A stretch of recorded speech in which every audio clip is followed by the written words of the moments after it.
युद्ध का मैदान है मन। भाइयों, मन क्या है? युद्ध का मैदान है, जहां परमेश्वर की इच्छा और शैतान की युक्तियों के बीच संघर्ष होता है। शांति बहन, जय मसीह की। प्रभु यीशु मसीह आपको आशीष दे। परमेश्वर मृत चीजों को, मृत आशीषों को जिंदा करने वाला है। जो हमसे संबंधित हैं उनमें जीवन की सांस फूंकने वाला है परमेश्वर। जिन चीजों को अभी तक आप मृत सोच रहे थे, वो कुछ काम के नहीं है। चाहे वो आर्थिक क्षेत्र हो सकता है, आपका परिवार का क्षेत्र हो सकता है, आपका कुछ बिजनेस या बच्चे हो सकते हैं। परमेश्वर जीवन देने वाला है, जिंदा करेगा उन सभी मरी हुई चीजों को। हर एक बात में सिर्फ आपको दुआ करना है, प्रार्थना करना है, बोलना है अपने मुंह से। आमीन। एक वीडियो शेयर किया था। हम्म। एक वीडियो शेयर किया था ग्रुप में। सुना किसी ने? सबने सुना?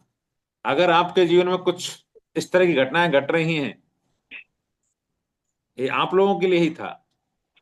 इस तरह का कुछ तकलीफ चालू हो गई है आपके प्रार्थना करने से, अगर तकलीफ चालू हो गई है, आप उपवास करने से, प्रार्थना करने से आपके जीवन में कुछ ऐसे सपने आने लगे जो आपको डराने वाले हैं, या आपको ऐसा, जैसे गुड्डी बहन ने भी बोला, ऐसे जीवन में कुछ ऐसा कुछ हुआ है, या कुछ शारीरिक तकलीफें महसूस हुई हैं, या आपको डर लगा है, आत्मिक क्षेत्र में कुछ हुआ है, आत्मा के जीवन में शैतान शैतान को आग लगी है आपके प्रार्थना करने से, याद रखिए, आप डरिए मत। ये आपके लिए भली बात है, लेकिन आपको वहीं नहीं रुकना। शैतान यही चाहता है, हम जगह छोटी प्रार्थना की और फिर हमको नींद शैतान ने डाल दिया। शैतान ने नींद इसलिए लाता है ताकि तुम प्रार्थना ना कर सको, ताकि उसको उसको भगा सको। उसकी जब आप प्रार्थना करेंगे, उसकी आग जो जाती है उसके राज्य को तोड़ती है, उसके क्षेत्रों को खत्म करती है। तो शैतान हमारी प्रार्थनाओं को रोकता है, तरीका अपनाता है, डर भय। आपने आपके मन में आएगा, अरे मैंने तो प्रार्थना की थी, इसलिए अब मेरे अंदर ऐसा वो उनके देवता दिखाई दिए, और तू नहीं कर पाएगी, और तू डर लगेगा, और हम ऐसा कुछ चुबा दिया। आपके जीवन में डर आएगा और आप प्रार्थना रोक सकते हैं, लेकिन शैतान यहीं से आपको उसको लठ मार रहे हैं। आप शैतान को डरना नहीं है, ये शुरुआत है। शैतान को आप खदेड़ रहे हैं, ये युद्ध है। आपको डरना नहीं है, और आपको हिम्मत से, और ज्यादा हिम्मत से आप ये सोचो, वो मेरे मेरे एक 10 मिनट प्रार्थना करने से ये हो रहा है, तो मैं अगर 2 घंटे प्रार्थना करूं तो क्या होगा? जला दूंगी पूरे सबको। आपको जलाना है सबको। आप लगातार आधा घंटा, 1 घंटा, भैया 2 घंटा उसके बाद मेरे नाइट उसके बाद मेरे को नाइट में चेत ही नहीं हो रहा उस करो ना। उपवास में अच्छी नींद आती है, प्रार्थना, क्योंकि शैतान सुला देता है ताकि तुम प्रार्थना ही नहीं कर पाओ। शैतान डरा हुआ है, यही समय है जब उसको दौड़ा दौड़ा कर पीटना है। हर एक दुष्टात्मा को दौड़ा दौड़ा कर पीटना है। जब आपको ऐसे सपने आ रहे हैं, डर लग रहा है, इसका मतलब आपसे शैतान डरा हुआ है और वो तरीका अपना रहा है फाड़ खाने के लिए। आपको दांत दिखा रहा है, मुंह दिखा रहा है गंदा, वो कुछ सपना दे रहा है, और कुछ बाहर अपने परिवार में कुछ कर रहा है, माँ बाप कुछ बोल रहे हैं। ये यही समय है जब उसको और मारने की जरूरत है। और आप सिर्फ कुछ नहीं करना, प्रार्थना करना चालू रखो, आत्मा में प्रार्थना चालू रखो। जब आप बोलते हैं जीसस, जब आप बोलते हैं यीशु, आपको कुछ पता नहीं चलता, लेकिन कुछ होता है ऊपर। कुछ होता है, हम देख नहीं पाते, हम सुन नहीं पाते, लेकिन आसमान फटता है, बादलों में स्वर्ग में आवाज जाती है, और स्वर्ग में हलचल होती है। हालेलुया। लेकिन शैतान शैतान फिर डर लाता है, लालच लाता है। अरे घर वाले रात भर जाके बोले, क्या कर रहा है तू? पढ़ता तो है नहीं, ये काम करता है, ये काम करती है। हमको थोड़ा भय आता है, हम रोक देते हैं, हमें नींद आती है, छुट्टी, 7 घंटे की लंबी नींद। शैतान हमें सुला देता है। कर रही हैं आपके शरीर में कुछ गड़बड़ी, कर रही है दुष्ट आत्माएं। इसका मतलब आप जीत रहे हैं। ये हारने का निशान नहीं है, जीतने का निशान है। आप विजेता हैं। हालेलुया। गॉड ब्लेस यू गुड्डी बहन। सभी जितने भी लोग ऐसे सोच रहे हैं, देख रहे हैं, कर रहे हैं, उनके जीवन में कुछ हो रहा है, यू आर ब्लेस्ड। मसीह की भैया, जय मसीह की सारे भाई बहनों को। मेरे कुछ दिन पहले मैं ना परेशान थी। अभी कुछ दिन पहले तो मैं ना जब भी परेशान होती थी ना तो मैं परमेश्वर से प्रार्थना करती थी। लेकिन उस दिन क्या हुआ, मेरा मन ऐसे कर रहा था कि बस रोना है और बस खामोश रहना है और प्रभु के पास में जाना है, मेरे को प्रार्थना नहीं करनी। उस दिन मैं मतलब बाइबल को मैंने अपने साथ में लिया और मैं बस रोती रही। मैं पता नहीं कितने घंटे रोई, मेरे को तो मालूम नहीं। फिर मैंने रोते रोते बस ऐसे हो गया, मेरी आंखों में नींद सी आने लग गई। मैंने जैसे ही बाइबल को अपने सीने से लगाया ना, तो मेरे को बाइबल के अंदर से जैसे किसी का दिल हृदय धड़कता है ना, ऐसे बाइबल में धड़कने चल रही थी। मैं प्रभु का धन्यवाद करती हूँ, मतलब मेरे को इतनी सामर्थ आई थी उस टाइम पे, बहुत सामर्थ आई थी। प्रेज द लॉर्ड, परमेश्वर का धन्यवाद हो। ये परमेश्वर की आवाज है।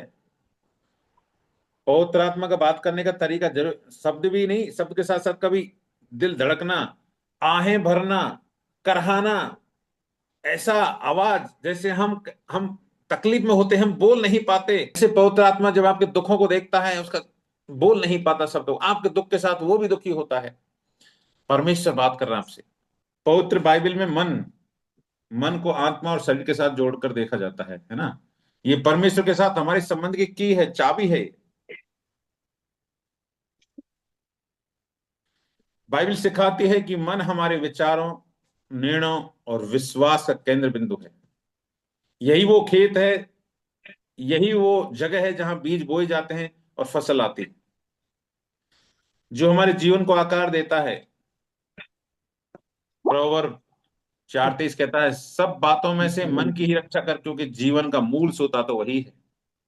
ये दर्शाता है कि हम मन से ही हमारे कार्य, भावनाएं, आत्मिक जीवन, जो सब कुछ है, मन से निकलता है। मत्ती 22:37 में प्रभु यीशु कहते हैं, तू परमेश्वर अपने प्रभु को अपने सारे मन और अपनी सारी आत्मा और सारी बुद्धि के साथ प्रेम रख। मन ही वो जगह है जहां हम चेला बनने चालू होते हैं। यहीं से हम आज्ञा सीखते हैं कि कैसे आज्ञाकारी बनना है। अगर इधर से हम आज्ञाकारी नहीं है, यहां से हम मानते नहीं बातों को, तो हम चेले नहीं है। भले ही जब मैं ये कहता हूं, भाई बहन ये काम करो, वो हम जब बोलते हैं तो करते हैं, लेकिन इधर से अगर वो कुड़कुड़ा रहे हैं, तो आप चेले नहीं बनते हैं, कभी आज्ञाकारी नहीं है, आप आज्ञा को मान नहीं रहे परमेश्वर की आज्ञा। इसलिए रोमियो 8:6 में लिखा है, शरीर का विचार क्या है, मृत्यु है, परंतु आत्मा का विचार जीवन और शांति है। हालेलुया। आत्मिक क्षेत्र में मन काम कैसे करता है, हम ये बातें ये सीख रहे थे। आप कल हमने बहुत सारे वचन आपके साथ शेयर किए। आत्मिक क्षेत्र में, स्वर्ग में युद्ध का मैदान है मन। भाइयों, मन क्या है, युद्ध का मैदान है, जहां परमेश्वर की इच्छा और शैतान की युक्तियों के बीच संघर्ष होता है। परमेश्वर की इच्छा और शैतान की युक्तियां, परमेश्वर की इच्छा और शैतान की युक्ति, परमेश्वर की इच्छा और शैतान की चालाकी, इनके बीच में युद्ध होता है। और वो उसका युद्ध क्षेत्र कहां है, मैदान कहां है, ये इधर इधर इधर, हमारा दिल, हमारा हृदय, हमारा मन। वचन पढ़िए आप, यूहन्ना 12:40 पढ़िए। आपको उद्धार करना पड़ेगा, लेकिन प्रभु क्या कहता है वचन में, ये पुराने नियम की भविष्यवाणी है, यशायाह की भविष्यवाणी है। यशायाह ने भविष्यवाणी किया, उस इस कारण विश्वास न कर, क्योंकि यशायाह ने ये कहा है, उसने उनकी आंखें अंधी और उनका मन कठोर कर दिया है, कहीं ऐसा ना हो कि वे आंखों से देखें और मन से समझे, फिर उन्हें मैं चंगा करूं। अगर आप मन से मन फिराएंगे, मन को कठोर नहीं करेंगे, तो परमेश्वर को आप, परमेश्वर की सारी स्वर्गीय आशीषों को आप प्राप्त कर सकते हैं। 13:2, इसी में यूहन्ना 13:2 में लिखा है, जब जब शैतान समौन के पुत्र यहूदा इस्करियोती के मन में यह डाल चुका था कि उसे पकड़वाएं, तो भोजन के समय, प्रेज द लॉर्ड, कहा मन में ये शैतान डाल चुका था। मन में शैतान, शैतान ने कहा डाला, वचन में लिखा है बहन, मन जब शैतान समौन के पुत्र यहूदा इस्करियोती के मन में ये डाल चुका।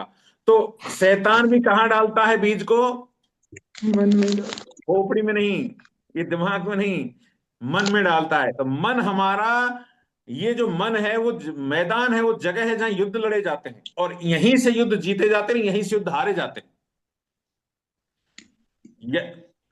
यही वो जगह है बहनों भाइयों, मन, जहां से आप युद्ध जीतते हैं और युद्ध हारते भी हैं, यही वो जगह है। इसलिए हमारे सामान्य हिंदी कभी कभी कविताओं का है, मन के हारे हार है, मन के जीते जीत। भले ही लोग इसका मीनिंग नहीं समझे इस दुनिया में, लेकिन इस बात को परमेश्वर ने उनके किताबों में लिख रखा है, ग्रंथों में लिखा, मन के हारे हार है। तो मन का मतलब वो गहराई से नहीं समझते, उनको समझाने वाला तो सिर्फ यीशु है, जहां बाइबल में आना पड़ेगा लोगों को। दुनिया में ज्ञान अलग अलग जगह परमेश्वर ने छुपा रखा खजाना है, लेकिन उस खजाने को खोदने के लिए बाइबल में आना पड़ता है, यीशु मसीह के पास आना पड़ता है। पवित्र आत्मा उस खजाने को खोदने के लिए सहायता करता है। प्रेतों काम में जाइए, प्रेतों काम, प्रेतों की पुस्तक निकालिए, 5 अध्याय 3-4 पढ़िए। पतरस ने कहा, हे हन्ना, शैतान ने तेरे मन में ये बात क्यों डाली कि तू पवित्र आत्मा से झूठ बोले और भूमि के दाम में से कुछ रख छोड़े? जब तक वे तेरे पास रही क्या तेरी ना थी? और जब बिक गई तो क्या तेरे वश में ना थी? तूने यह बात अपने मन में क्यों विचारी? तू मनुष्यों से नहीं परंतु परमेश्वर से झूठ बोला है। हनन्याह और सफीरा जानते हैं आप? अरे जब तेरी जमीन थी, तेरी ही सब कुछ थे, हमने तो तुझसे मांगा नहीं। अब तूने अपनी ही जमीन को बेचकर अपनी ही जमीन में से चोरी किया और तूने हमसे झूठ बोला। तो आप जानते हैं मन में शैतान ने क्यों डाला, ये विचार क्यों डाला? तो शैतान कहां डाल रहा है? इधर देखिए बहनों भाइयों, आज से पहले इस युद्ध क्षेत्र के बारे में हमने इतना ध्यान नहीं दिया, लेकिन असली लड़ाई इधर है। जानते थे लेकिन हमें समझ नहीं थी इतनी। लेकिन जब आज परमेश्वर पवित्र आत्मा आज हमको समझ दे रहा है इस बारे में, तो हमारी जिम्मेदारी बनती है कि अब हम असली युद्ध लड़ें। हम इस युद्ध क्षेत्र में हम परमेश्वर के हथियारों से युद्ध लड़ें।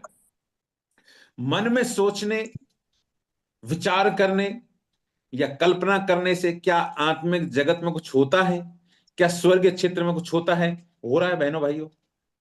इस्करियोती के मन में डाला शैतान ने, पकड़वाए तो पकड़वाया, प्रभु यीशु मसीह को पकड़वाया, सर्वशक्तिमान परमेश्वर को पकड़वाया, तो आत्मिक क्षेत्र में हुआ।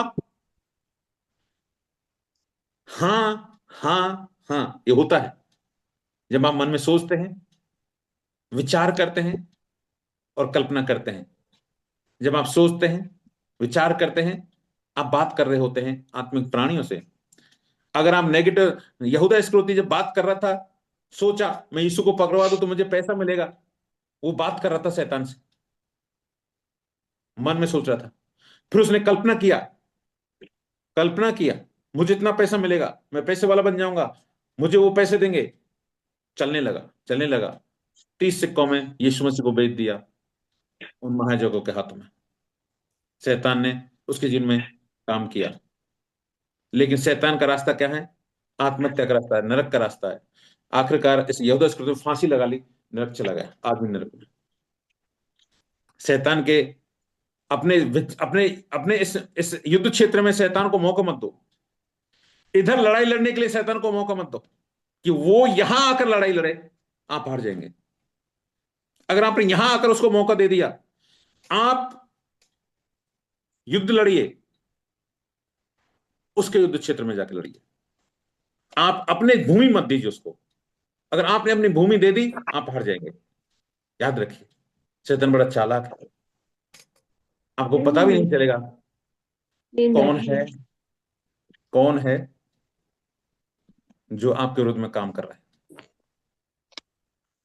यस, बाइबल बताती है हमारे विचार, हमारी कल्पनाएं आत्मिक जगत को प्रभावित करते हैं, आत्मिक जगत को खींचते हैं। जब अभी हम बातचीत कर रहे हैं, ये मीटिंग कर रहे हैं, आत्मिक जगत हमारी ओर आकर है, स्वर्गदूत हमारी ओर खिंच रहे हैं, स्वर्गदूत हमारी ओर आ रहे हैं। हम जब ये बात कर रहे हैं, स्वर्गदूत सुन रहे हैं इन बातों को, उनको तड़प हो रही, हम सुने इन बातों को, स्वर्ग खुलता है, हमारी बातों को सुनने के लिए स्वर्ग नीचे आता है। समझिए, विचार, थॉट्स केवल इधर तक सीमित नहीं रहते। ये जो विचार हम यहां करते हैं, ये प्रभाव डालते हैं स्वर्ग में, आप बोला, हे पिता मुझ पर दया कर, कुछ हुआ, आपको पता नहीं चला। शारीरिक नहीं परंतु आत्मिक शक्तियों के विरुद्ध ये होता है। इफिसियों 6:12 है, नीति वचन 23:7, जैसे हमने कल पढ़ाया था आप लोगों को। क्योंकि जैसा वह अपने मन में सोचता है वैसा ही वह फिर वैसा ही उसके जीवन में होता है। याद रखिए, जब आप शैतान दो तरीके से काम करता है। शैतान दो तरीके से काम करता है। कैसे काम करता है? आपके अंदर के कुविचारों से, आपके अंदर के क्रोध से, आपकी ज्वेलसी से, आपकी जलन से, आपकी ईर्ष्या से, आपके व्यभिचार से, आपके पापपूर्ण विचारों से, आपके मुंह के सोच तो गाली देना, ये सब करना, इनसे वो शैतान काम करेगा। लेकिन आपके अंदर ये सब नहीं है तो शैतान दूसरा हथियार इस्तेमाल करेगा। कौन सा? बाहर वाला। बाहर वाला हथियार काम करेगा। बाहर में आपके सगे संबंधी, बेटा बेटी, परिवार का आसपास का माहौल, उसको हथियार बनाएगा। शैतान दो तरीके से काम करता है, याद रखिए। अगर वो आपके अंदर काम नहीं कर पा रहा तो बाहर से काम करता है। पहले अंदर काम करता है, लेकिन आप अंदर मजबूत हैं, परमेश्वर को आपने जगह दे रखी है, परमेश्वर की आग है, तो इधर नहीं घुस सकता हो, इसलिए बाहर से काम करता है। वो सामने आमने सामने की लड़ाई लड़ता है। फिर वो आमने सामने की लड़ाई लड़ता है आपके विरुद्ध में, आपके चर्च के विरुद्ध में, आपके लोगों के विरुद्ध में, आपके विरुद्ध में लोगों को खड़ा करेगा। Hallelujah, hallelujah, praise the Lord. और यदि हम सकारात्मक रूप से परमेश्वर पर में विचारों को ध्यान रखते हैं, परमेश्वर के विचारों को हमारे जीवन में लाते हैं, वचन बाइबल उपवास, तो ये आत्मिक शांति और सामर्थ्य लाता है। जैसे यशायाह 26:3 कहता है, जिसका मन तुझ पर लगा रहता है उन्हें तो पूर्ण शांति देता है। जिसका मन, ये मन, किसका मन लगा रहेगा परमेश्वर पर, उसको शांति देता है। अब लोग बोलते हैं शांति नहीं है साहब, शांति नहीं है, क्योंकि मन नहीं है। मुंह से तो शरीर से आप बैठते हैं चर्च में, शरीर से आप बैठे हैं मीटिंग में, लेकिन आपका मन नहीं है इधर, तो आपको शांति नहीं मिलेगी। इसलिए अपने हृदय को इधर लगाइए। परमेश्वर आपके हृदय को मांगता है। स्वर्ग क्षेत्रों के बारे में बाइबल कहती है, हमारे विचार स्वर्गीय वास्तविकताओं को प्रभावित कर सकते हैं। स्वर्ग की जो वास्तविकता है, स्वर्ग में क्या है? सब कुछ असली है। स्वर्ग में सब कुछ असली, स्वर्गदूत असली, वहां की सामर्थ, स्वर्ग, यीशु, सब कुछ असली।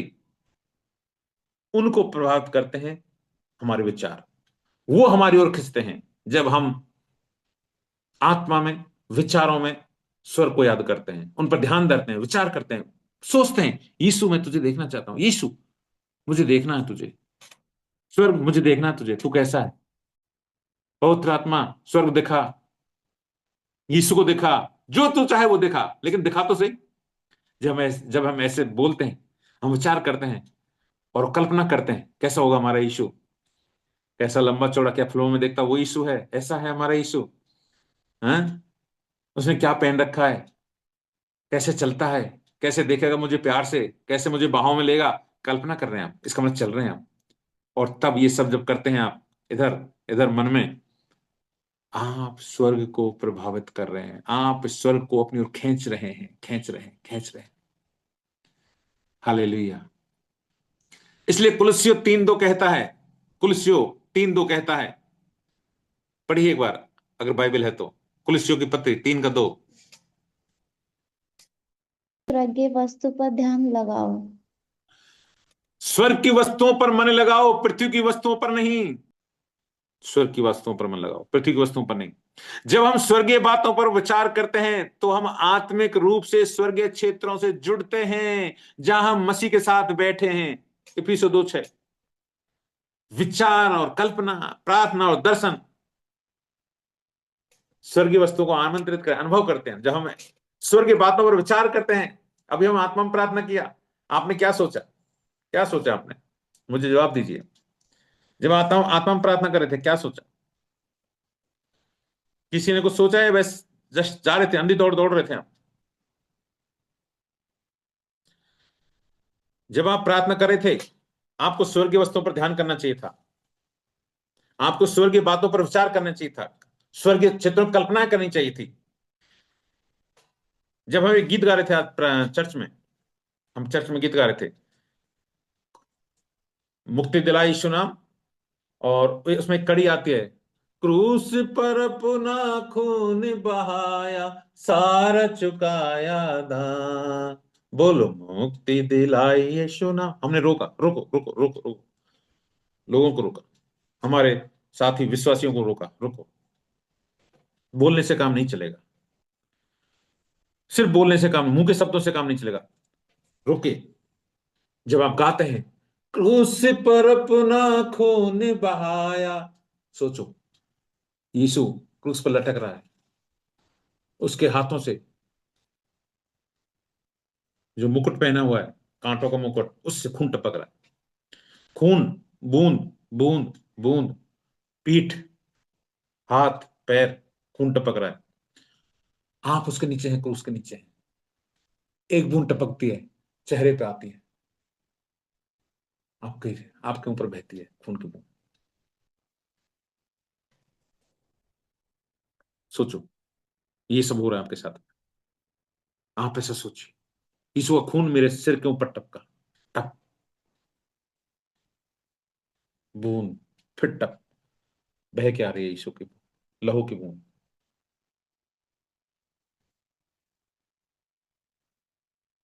पूरा ढक गया यीशु का खून।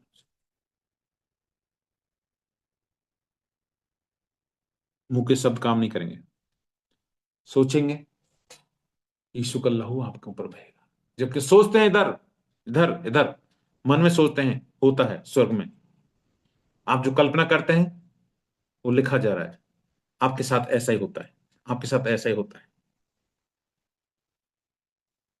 आप जब सोचते हैं पवित्र आत्मा मेरा अभिषेक कर रहा है तेल से, सोचिए, आत्मा में प्रार्थना करते हैं, सोचिए परमेश्वर मेरा तेल से अभिषेक कर रहा है आपके ऊपर। एक दिन सोचते सोचते सोचते कल्पना करते जाइए, एक दिन आपको परमेश्वर तेल डालेगा, सच का तेल, और वो आप भीग जाएंगे उस तेल से। इसलिए मैं पूछ रहा हूं, आपने क्या सोचा? अंधी दौड़ मत दौड़िए। आपने सीख गए, आत्मा में प्रार्थना करना सीख गए, ठीक है, अच्छी बात है। अब आपको सीखना है कैसे करना है, कैसे चलना है। दौड़ना है तो कैसे दौड़ो। दौड़ते तो सब हैं, लेकिन नंबर वन कोई एक बनता है।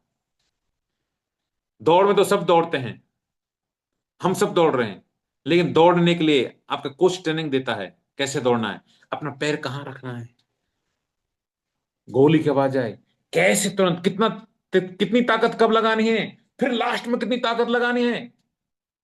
जीतने के लिए रणनीति होती है, जीतने के लिए रणनीति होती है, और आप जीत जाते हैं अगर आप सही तरह से जानते हैं दौड़ना। आप अगर आत्मा में प्रार्थना करना सही तरीके से जानते हैं भाइयों बहनों, अगर आप सही तरीके से जानते हैं, जल्दी आप परमेश्वर के स्वर्गीय स्थानों में विचरण करेंगे। लेकिन बहुत सारे लोग वर्षों से प्रार्थना कर रहे हैं, वर्षों से कुछ नहीं होता।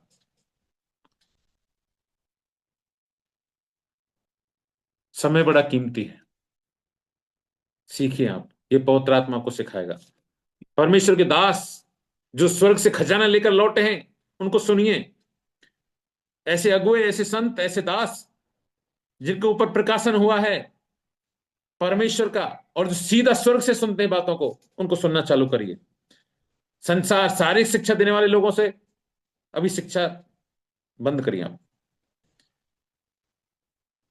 इस वचन को सुनिए, इस प्रार्थना को करिए, अभी रातों रात करोड़पति हो जाएंगे, आप धन से भर जाएंगे, आपकी नौकरी लग जाएगी।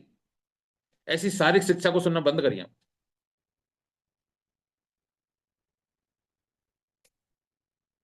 Praise the Lord.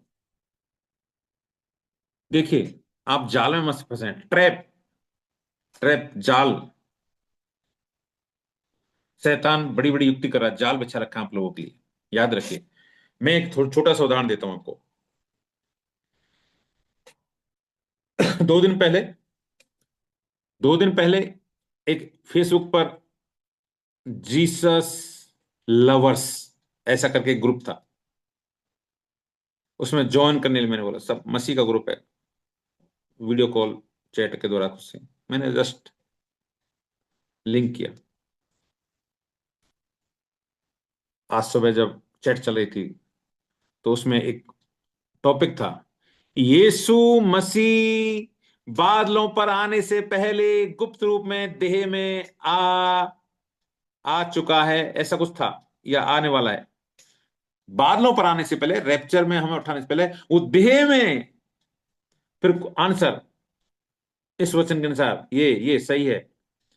मुझे झटका लगा, ये क्या है, कौन सा शिक्षा, कौन शैतान का ऐसा ट्रिक चल रहा है। थोड़ा बहुत देखा, उसके बाद मैंने कुछ वचन के द्वारा बात किया। मैंने कुछ चेतावनी दिया, परमेश्वर के लोगों, जिस पास्टर को आप जानते नहीं हैं, ये कौन है सिखाने वाला, कहाँ का रहने वाला है, क्या करता है, ये आपको, आप आपके लिए प्रार्थना करता है क्या, आपके लिए रात रात भर जागता है क्या, जिसको आप जानते नहीं हैं, जिसको आप नहीं जानते वो आपको नहीं जानता। और ऐसे लोगों की शिक्षाएं, शैतान का बहुत बड़ा चालाक है। यूं ही आप गलत प्लेटफॉर्म को मत चुनिए। किसी ने भी कोई यीशु मसीह के नाम पर बहुत सारे ग्रुप और जो चैनल बना रखे हैं, सबको फॉलो करना बंद करिए, हर एक को फॉलो मत करिए। मैंने एक बात उस पर लिखी चैनल में, बहुत सारे लोग जुड़े, हजारों लोग जुड़े हुए थे। भाई और बहनों, आपका पास्टर कौन है, आपकी कलीसिया कौन है, वहीं सीखे सारी बातों को। ऐसे लोगों से मत सीखिए जो ना तो आपको जानते हैं ना आप उनको जानते हैं, और वो कहाँ रहते हैं, क्या करते हैं, कौन आपके लिए क्या है, वो प्रार्थना करेंगे क्या। ऐसे लोगों से जुड़ना बंद करिए बिल्कुल, क्योंकि शैतान इस्तेमाल कर रहा है ऑन ऑन ऑनलाइन प्लेटफॉर्म का। जैसे हम ऑनलाइन प्लेटफॉर्म का इस्तेमाल कर रहे हैं, शैतान भी इस्तेमाल कर रहा है।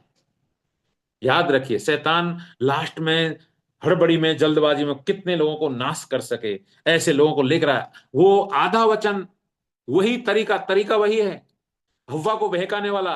वचन सौंपते हैं, वचन का उपयोग गलत करते हैं, वचन को बताते हैं ये वचन के अनुसार।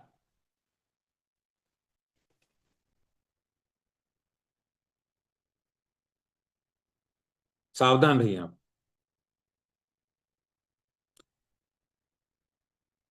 हमें सावधान रहना भाइयों बहनों।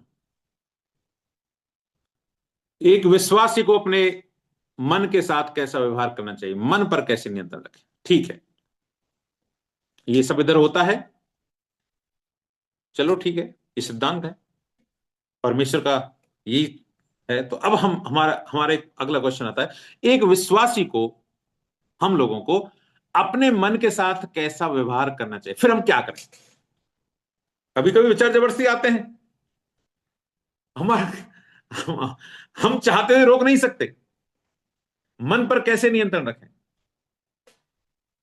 हालेलुया, बताइए क्या करें, आप क्या करेंगे। आप जान गए कि मन के द्वारा सब कुछ होता है, मन पर और हमारा नियंत्रण है नहीं मन पर। अब हम क्या करें, आप ना चाहते हुए भी आपके मन में गंदे विचार आ रहे हैं, आप ना चाहते हुए भी आपके मन में ऐसा क्रोध आ रहा है, आप ना चाहते हुए भी सब कुछ हो रहा है। अब आप क्या करें। बहनों और भाइयों, सीखना पड़ेगा आपको। एक विश्वासी को अपने मन को परमेश्वर को समर्पित करके व्यवहार करना चाहिए। आपका मन आपके कंट्रोल में नहीं है तो प्रभु को सौंप दो अपना मन, और इसे नया बनाओ, पवित्र रख लो। ऐसे लोगों, ऐसी चीजों और ऐसी वस्तुओं और ऐसे स्थानों से दूर रहिए। आपको बार बार वहां जाने की तलब होगी, लेकिन उन चीजों को रिजेक्ट करिए। रोमियो 12:2, रोमियो 12:2 क्या कहता है, इस संसार के सदृश ना बनो, परंतु अपने मन के नए हो जाने से परिवर्तित होते जाओ, कि तुम परमेश्वर की भली और भावती और सिद्ध इच्छा को अनुभव से मालूम करते चलो। मन पर, ये आप परमेश्वर को वचन कहता है, इस संसार के सदृश मत बनो। आपके दोस्त आएंगे, आपके ऐसे नजदीकी दोस्त हैं, भाई और बहनों सुनिए, उनसे आपको अपना कांटेक्ट खत्म करना पड़ेगा। नहीं कर पाएंगे आप, लेकिन अगर परमेश्वर के साथ चलना है आपको तो कांटेक्ट खत्म करना पड़ेगा। परमेश्वर से आपको दूर करते हैं। जब भी आते हैं अपने मन में, आपको मन में हड़बड़ी आती है, घबराहट होती है, चिंता होती है, आप असहज महसूस करते हैं, वो कोई व्यक्ति आता है तो आपको ऐसा लगता है जैसे अंधेरापन आ गया, बोझ आ गया मेरे जीवन में। अगर ऐसे लोग जो आपके जीवन में दिखाई देते हैं, अभी इसी समय कांटेक्ट खत्म कर दो उनसे, लिस्ट बना लो उनके नामों की, उनके नामों की लिस्ट बना लो। और क्या करना है, दूसरा कुरिन्थियों 10:5 पढ़िए। विचारों, भावनाओं, कल्पनाओं को यीशु मसीह का गुलाम बनाना चाहिए। हर विचार को मसीह की आज्ञाकारिता के अधीन, आज्ञा के अधीन लाना चाहिए। जब नकारात्मक विचार आए, उन्हें परमेश्वर के वचन से चुनौती दें। ये वचन में लिखा है, अगर आपके विचार में जबरदस्ती विचार आ रहे हैं तो आप ये वचन बोलिए, हर विचार को, कल्पनाओं को प्रभु यीशु मसीह के अधीन करता हूं, उसकी आज्ञा के अधीन करता हूं। अब परमेश्वर जो आज्ञा दी है, मान लीजिए मैं एक प्रश्न आपसे करता हूं, आपसे एक प्रश्न करता हूं, युद्ध कैसे जीतेंगे आप? अगर कोई आप पर गुस्सा कर रहा है, झगड़ा हो गया कुछ बात पर, और आप पर एकदम सामने वाला एकदम जोरदार क्रोध कर रहा है, हमारी गलती नहीं है, फिर भी हमें हमें कुछ, हम बोल नहीं रहे, इसलिए हमें कमजोर देखकर हम पर चढ़ा चला रहा है, जैसे मारेगा भी, खा जाएगा, आप क्या करेंगे?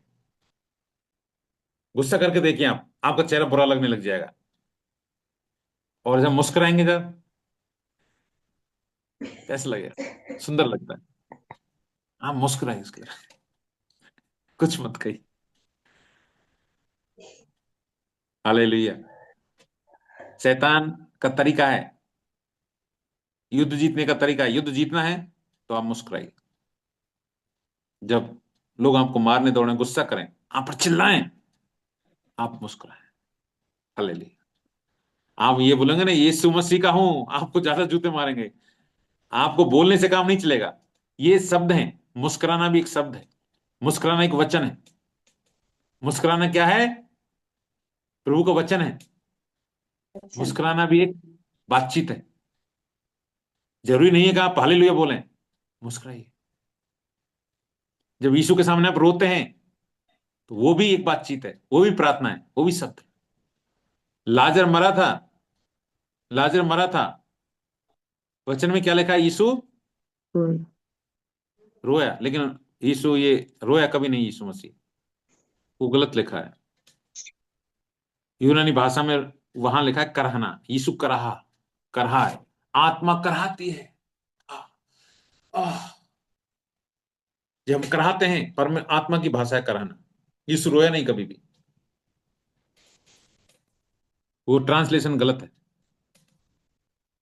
यीशु करहाए, ये पवित्र आत्मा की आवाज में, और उस करहाने की आवाज में जो था, वो लाजर जिंदा हो गया, क्योंकि आत्मा से बात, आत्मा में प्रार्थना कर रहा था, आत्मा की प्रार्थना करना।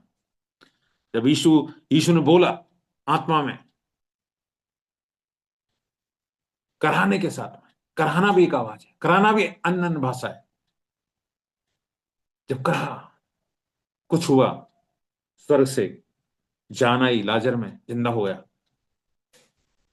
यीशु जान गया, लाजर बाहर निकला। लाजर बाहर निकला, से पहले लाजर जिंदा हो गया था, पता है, बोला था उससे पहले। तो कब जिंदा हुआ लाजर? जब यीशु कराहा अपने हृदय के अंदर।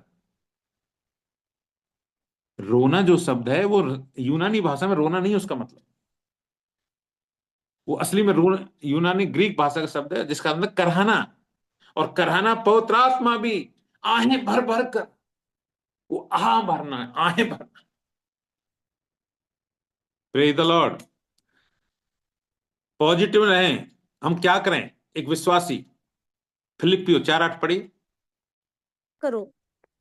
अंत में हे भाइयों, जो जो बातें सत्य हैं, जो जो बातें आदरणीय हैं, जो जो बातें उचित हैं, जो जो बातें पवित्र हैं, जो जो बातें सुहावनी हैं, जो जो बातें मनभावनी, अर्थात यदि कोई गुण और यदि प्रशंसा कोई बात हो तो उन्हीं पर ध्यान किया करो। अगर आप ऐसा करेंगे, आपके हृदय में, आपको मन को कंट्रोल करेंगे आप। परमेश्वर की आत्मा पर भरोसा रखें, पवित्र आत्मा पर। तीमुथियुस एक साथ कहता है, क्योंकि परमेश्वर ने हमें भय की नहीं पर सामर्थ्य, प्रेम और संयम की आत्मा दी है। तो डर की आत्मा नहीं दी परमेश्वर ने, सामर्थ्य, प्रेम और संयम की आत्मा दी है, तीमुथियुस एक साथ। इसलिए परमेश्वर की आत्मा पर, पवित्र आत्मा पर भरोसा करें। संयम अर्थात प्रार्थना में मन को परमेश्वर को सौंप दो, फिलिपियो 4:6-7। वचन पर मनन करें, भजन संहिता 1:2 कहता है, परंतु वह यहोवा की व्यवस्था से प्रसन्न रहता है और उसकी व्यवस्था पर रात दिन रात दिन रात दिन ध्यान करता रहता है। भजन संहिता 1:2 कहता है ऐसा, परंतु वह यहोवा की व्यवस्था से प्रसन्न रहता है। हमें अगर अपने मन पर कंट्रोल करना है तो रात दिन परमेश्वर की व्यवस्था पर ध्यान करते हैं, वचन पर रात दिन मनन करना है। दैनिक बाइबल, रोज बाइबल पढ़िए, मन नया बनता है उससे। आपका मन कितना भी पापी हो, लेकिन अगर रोज बाइबल पढ़ेंगे तो आपका नया मन बन जाएगा। आत्मिक हथियार पहन लें आप, इफिसियों 6:17, उद्धार का टोप, मन की रक्षा करने के लिए उद्धार का टोप। ये अगर हम सिद्धांत लागू करें अपने जीवन में, व्यक्तिगत जीवन में, तो आप प्रभु यीशु के साथ गहराई के साथ स्वर्गीय स्थानों में आत्मिक भ्रमण का अनुभव कर सकते हैं, आत्मिक विचरण कर सकते हैं आप स्वर्ग में, अगर आप ये रोज डेली इस चीजों को अपनाएं जो आज हम बात कर रहे हैं, इन सिद्धांतों की। अगर आप ये करने लग जाएंगे तो आप परमेश्वर में नॉर्मल हो जाएगा आपके लिए स्वर्ग में प्रभु यीशु मसीह के साथ घूमना। जो आप तड़पते हैं, मैं प्रभु को देखूं एक बार। परमेश्वर भावना पर काम नहीं करता, सिद्धांतों पर काम करता है। जो वचन में लिखा है वैसे काम करता है। हमारे रोने से प्रभु हमें पिघलता है, उसका हृदय नहीं पिघलता। हमारी भावनाओं से परमेश्वर काम नहीं करता, उसके सिद्धांत हैं, वचन है, वचन के अनुसार काम करता है। तो वचन के अनुसार हमें तरीका अपनाना है। प्रेज द लॉर्ड, परमेश्वर का धन्यवाद हो। आगे हम कल देखेंगे प्रार्थना में मन का उपयोग कैसे करूं। अब मन का प्रयोग कैसे करें हम प्रार्थना में। हालेलुया। देखते हैं मन की आंखों को यीशु से, मन की आंखों से कैसे देखें यीशु को। मन से पवित्र आत्मा की अगुवाई में प्रार्थना करें। कैसे करें मन से पवित्र आत्मा की अगुवाई मांग। हर भटकते विचार को, जो भटक रहा है विचार, तुरंत बंदी बनाएं, कैद कर लीजिए उनको। हालेलुया। आप रोज प्रार्थना कर सकते हैं। भाइयों बहनों, मन के ऊपर बड़ा टॉपिक है ये, मन ज्यादा बड़ा टॉपिक है। हालेलुया। मन थोड़ा बड़ा टॉपिक है। देखते हैं पवित्र आत्मा कितनी अगुवाई करता है इस बारे में बातचीत करने के लिए। पवित्र आत्मा कहेगा तो हम आगे बात करेंगे, लेकिन आप समझ गए होंगे कि मन का रहस्य क्या है। मन क्या है, उस क्षेत्र में युद्ध स्थल है, यही आपको लड़ाई लड़नी। मोहन का बहन से हमने कल बोला था, आप अपने आप को, ये युद्ध क्षेत्र है मन। आप ये वचन रोज पढ़िए, बाइबल रोज पढ़िए, रोज बाइबल पढ़िए और इधर इधर युद्ध लड़िए। शैतान कोई भी ऐसा विचार यीशु देता है तो उसको, वचनों को जो बताए हैं इनको पकड़िए, मसीह की कैद में बनाइए ऐसे विचारों को, नेगेटिव, और यहां नए विचार पैदा करिए। मेरा बेटा, संतान होने वाली है, मैं गर्भवती हूं और मैं इस नए साल में कलीसिया में सबके सामने मेरे बेटे को उछालूंगी, गोद में खिलाऊंगी। ये कल्पना करना चालू कर दीजिए। सोचना और कल्पना दोनों काम करना चालू करो। लगातार करना है, प्रार्थना में उन चीजों को उठाना है। हालेलुया। प्रभु यीशु मसीह सभी बहनों और भाइयों को आशीष दे। सबको जय मसीह की। हमारा मल्लयुद्ध मांस और लहू से नहीं, अंधकार की आत्मिक सेनाओं से। याद रखिए, शैतान के साथ युद्ध लड़ने के तरीके क्या हैं। हम कभी भी, जब शैतान के दो तरीके होते हैं लड़ाई के लड़ने के, जब ये तरीका शैतान अपनाता है बाहर से लड़ने का, तो हमें लोगों के सामने चुप रहना है, मुस्कुराना है। अगर हम उनसे लड़ाई लड़ेंगे तो शैतान जीत रहा है, इसका मतलब यह है, क्योंकि वो उन आत्माओं को तो खो ही रहा है, उन आत्माओं को तो कब्जे में कर ही रहा है, लेकिन हमारे द्वारा जो उद्धार आ सकता था वो आत्माएं हम खो रहे हैं। शैतान जीतता है जब हम शारीरिक रूप से फाइट करते हैं। इसलिए यीशु ने बोला, कोई एक गाल पर थप्पड़ मारे दूसरा कर दो। ये दीनता, नम्रता के साथ साथ ये एक तरीका है लड़ाई जीतने का। इसलिए हमने बोला कि जब कोई हम पर चिल्लाए, गाली दे, हमें मुस्कुराएं। युद्ध जीतने का तरीका है। फाइट कैसे जीती जाती है। अगर हम उनके जैसे तरीके अपनाएंगे तो हम युद्ध हार रहे हैं, शैतान जीत रहा है। याद रखिए। हालेलुया।